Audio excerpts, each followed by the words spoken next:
Hello everyone and welcome to another video looking at World War I soldiers. The subject of this video is John William Hasemore.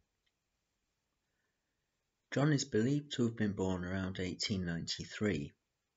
However, we know nothing about his life from before the war, as there is no record of anyone of this name having been born around that time. It is clear therefore that he served under an alias. John joined up in June 1915 and served in the Field Artillery. On the 10th of December 1915 he was sentenced to 112 days hard labour and no pay for insubordination and injuring public property. On the 1st of April 1916 he was sentenced to 28 days field punishment number 1 for disobedience. As an aside, field punishment number 1 was where the soldier was chained and bound to a fixed object such as a gun carriage. Field punishment number 2 was where they were chained but not tied to anything, so they could still march.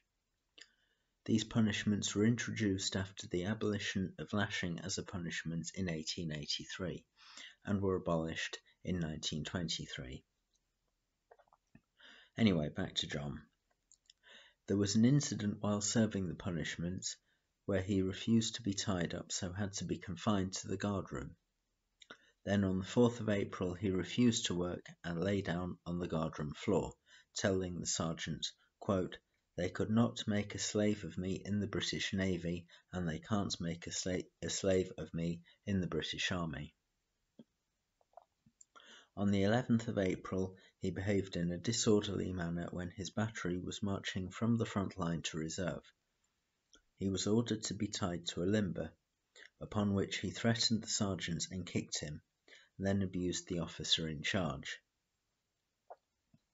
His third court-martial was held on the 30th of April 1916. There was little that could be said in his defence, and he was sentenced to death, being executed at 4:24 a.m. on Friday the 12th of May 1916. Well, I hope you've enjoyed this video about John's life. Thank you for watching, and I'll see you in a future video.